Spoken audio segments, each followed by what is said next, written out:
Alright guys, today we're talking Overwatch 2, and essentially how I feel like the entire game is almost a monetization update, and there's really not much of a reason to put that 2. Maybe in a year or a year and a half, when they've added in enough stuff, PvE, stuff like that, it'll be worthy of the 2. But in my opinion right now, the game is essentially a small update with a couple new heroes, maps, modes. I did get into the game for a couple of hours and played the training, played a game. Then I realized that the game, I had none of my skins or my credits from the first game, and I kind of peeked around through the monetization and then quit playing. Because until they fix that, which it apparently is a glitch, I'm not really interested in playing the game until I have my credits and my skins. So, but peeking around through the monetization, which the game is literally a monetization update.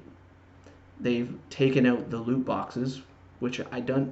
People don't like loot boxes, but when they're using this as a good thing, it's kind of pathetic when they're claiming we've taken out the loot boxes, but then they put in a battle pass, which it's not.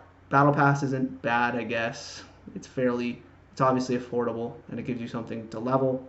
Putting the heroes in it, I think, is kind of sad. And then you have the paid heroes, which again is just stupid and sad. It should never be a part of the game. And then you have your paid store, which is just insanely overpriced. Garbage, generally. And if people want to buy it, that's fine. That's why I don't really have an issue with the Battle Pass, and I don't really have an issue with the store. Like I said, the Battle Pass accessible. If you're playing the game, you're probably going to buy it. And then the store, really, I would say no one should buy stuff from it. But if you really like one character, you might buy like a skin or two. And that's kind of seems what the store's designed for. Paying heroes is pretty sad. I don't think it should be in the game.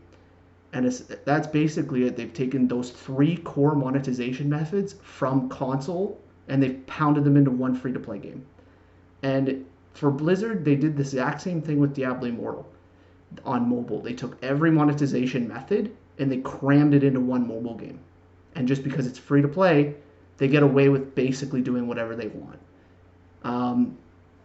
Free to play has really become this like wolf in sheep's clothing type thing where they dress it up all nice and it looks nice and it plays nice and you can play with your friends and it's free.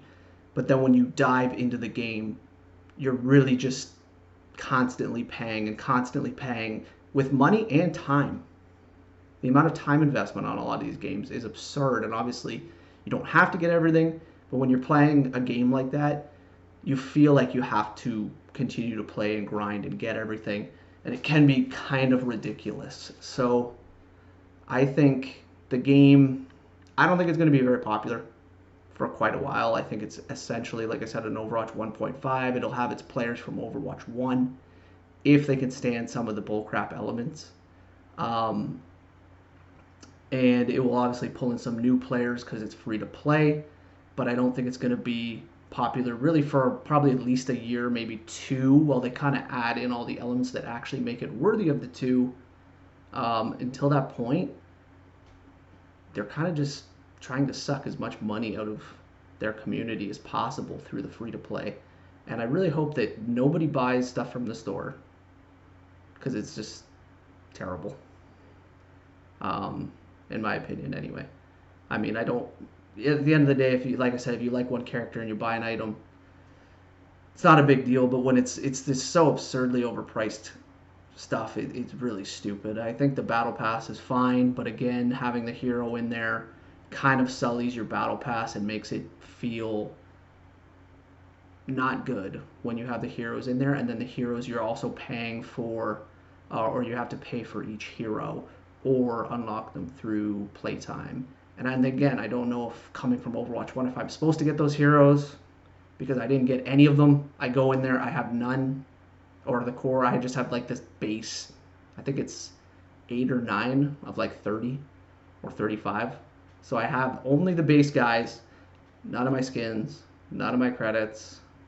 The game feels like it feels like an Overwatch 0.5 to me because the game literally got worse for me, and now the monetization is absolutely pathetic. So yeah, that's how I feel about Overwatch 2 currently. Probably not going to put a lot of time into the game. Maybe jump in with friends here and there until they start to add more. So please like, comment, subscribe. Definitely comment down below. I'd like to get a conversation going regarding this game or anything to do with the monetization or the game in general, how you feel about it. All right, guys, thank you for watching.